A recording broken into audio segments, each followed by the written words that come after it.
कोर्टामध्ये तुम्ही ready board आणि अनरेडी बोर्ड हे प्रकार नक्कीच ऐकलेले असतील. हे शब्द प्रामुख्याने कोर्टातल्या कामकाजाच्या यादीतले म्हणजे कॉज लिस्ट मधले प्रकार दाखवण्यासाठी वापरले जातात. आज आपण हे प्रकार दिवाणी प्रकरणांच्या संदर्भामध्ये समजावून घेऊयात.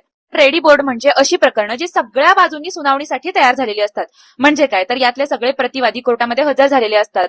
त्यांनी त्या दाव्याला किंवा अर्जाला आपली बाजू म्हणजेच आपलं म्हणणं किंवा आपली कैफियत सादर केलेली असते. यामध्ये इश्यूज ठरलेले असतात. प्रकरण साक्षीदारांच्या यादीसाठी किंवा प्रत्यक्ष पुराव्यासाठी लागलेलं असतं. अशा प्रकरणावरती कोर्ट प्रत्यक्ष सुनावणी करू शकतं आणि म्हणूनच याला हिअरिंग बोर्ड असंही म्हणतात.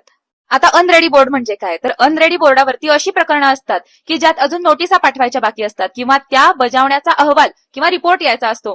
काही प्रकरणं प्रतिवादींचं म्हणणं मांडण्यासाठी असतात. काहींमध्ये अजून जाहीरनामा किंवा पेपर पब्लिकेशन करायचं असतं. तर काही वेळेला महत्वाची कागदपत्र अजून फाईल व्हायची असतात.